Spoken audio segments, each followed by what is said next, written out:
अरे ओ एकदम आनंदात दिसताय. या खुशीचं कारण काय म्हणायचं? अहो भाऊ, हिला की नाही नवीन फ्रेंड मिळालाय. होय का? अरे वा. सावी, अगं आमची पण ओळख करून दे की. ऐकू, जास्त चपट चपट करू नकोस. भाऊ देईन ना ओळख करून, नंतर देईन नक्की. हा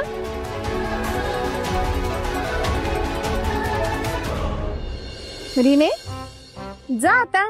हा, उद्या लवकर यायचंय ना परत तुम्हाला. जा मग. हा जा. Bye bye.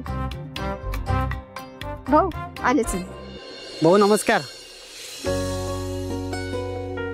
अरे कुलकर्णी साहेब, या या या या या. बसा बसा. हा दीपा, जरा चहाचं बघ. नको भाऊ, चहा वगैरे काय नको. का बसा बसा बसा.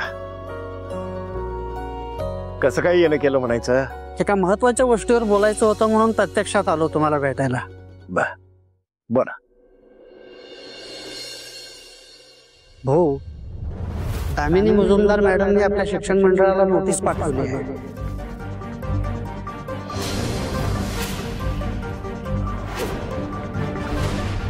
नोटीस? हो. कसली नोटीस? त्या नोटीस मध्ये त्यांनी असं नमूद केलंय की भाऊराव नाईक यांच्याकडे उत्तम शाळा उभारण्यासाठी पैसेच नाहीये, प्रोव्हिजनल फंड्सही नाही आहेत.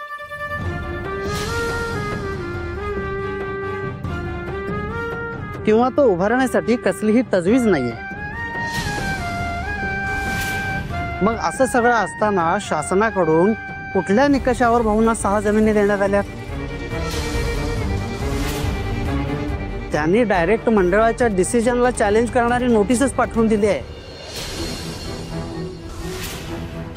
भाऊ, मी तुम्हाला हे सांगायसाठी आलोय, तुम्ही काहीही करून 10 ते 15 लाख रुपये तुमच्याजवळ उभे करा.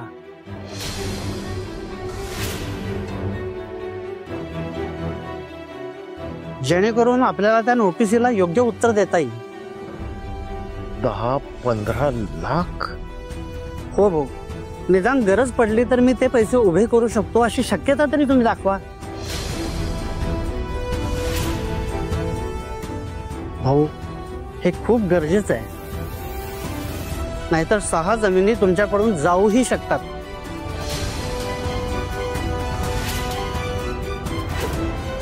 नाईलाजाने शासकीय कारवाई करण्यासाठी आम्हालाच ते पाऊल उचलावं लागेल आणि तुमच्या जवळच्या 6 जमिनी आम्हाला मुजुमदार मॅडमना द्याव्या लागतील.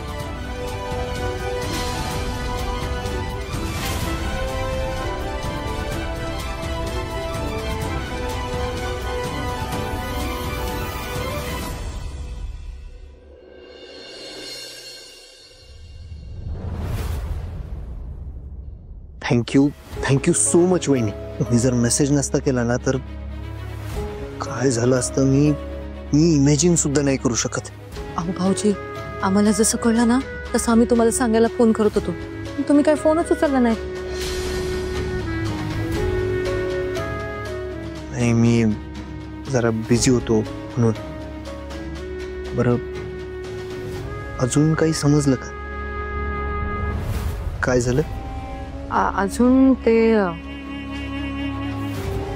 अहो अजून लय काय काय समजलंय. जसं की? ते यांच्या मोबाईल मध्ये ना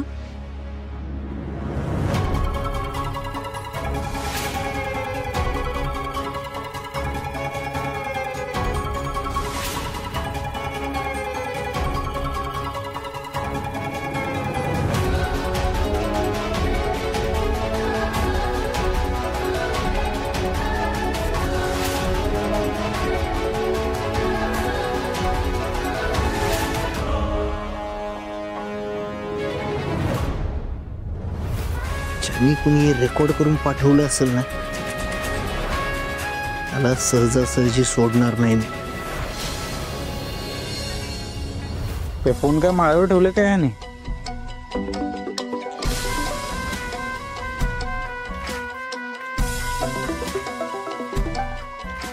धैर्यला कळलं कसं काय? पण त्या स्टुडिओच्या मालकाला फोन लाव परत. उचलला का बघ, त्याला सांग. उचलत नाही. हॅलो हॅलो हॅलो, ए बाबा, कुठं काय बाईस तू? अरे आई समोर धमाका करायचा म्हणून स्टुडिओ मध्ये घेऊन आलो आणि तू गायब. सॉरी सॉरी, अहो ते काय झालं, घरात अर्जंट काम लागलं ना, म्हणून मला स्टुडिओ मधून बाहेर पडावं लागलं. ए बाबा, तुला काही घरची कामं करण्यासाठी पैसे दिलेत काय? हा, ते जोड. ते व्हिडिओ आहेत का नाही, ते मला परत पाठव. व्हिडिओ? माझ्याकडे नाही व्हिडिओ. तुझ्याकडे नाही? मग कोणाकडे? नाही नाही, माझ्याकडे नाही, म्हणजे व्हिडिओ डिलीट झालाय. अरे काय डोक्यावर पडलेस का तू? अरे दादा याने व्हिडिओ डिलीट केले. तू फोन तिकडे. हे बघ, अक्कल, तुला व्हिडिओ कोणी डिलीट करायला सांगितलं रे? अहो साहेब, कुणीतरी बघितलं असतं तर माझी लाकडं मस्तात गेली असती ना. नाही नाही, तुझी लाकडं तर मस्तात मीच नेणार आहे. ऐक ना, तुला ना जेवढे पैसे दिले होते तेवढे परत करायचे, समजलं ना? अहो आता कुठलं परत करू? संपले की सगळे. तू का डोक्याला पडलायस काय? हा, व्हिडिओ ठेवायची अक्कल नाही, पैसे उधळून बसलास तू मूर्ख. ऐक ना, तू आहेस ना कोणाशी पंगा घेतलायस माहितीये का तुला? मुजुमदार आहे मी, मुजुमदार. विलास मुजुमदार शिववाकडं, आधी मसना तू आणि नंतर तुझी लाकडं. विसरू नकोस. हॅलो हॅलो,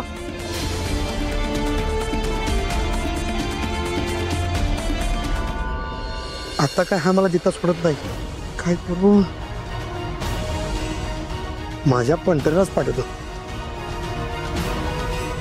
हॅलो,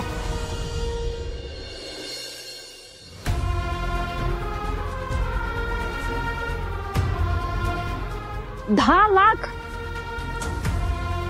10 लाख भाऊ, एवढं कुठं आणणार आहे आपण? हा,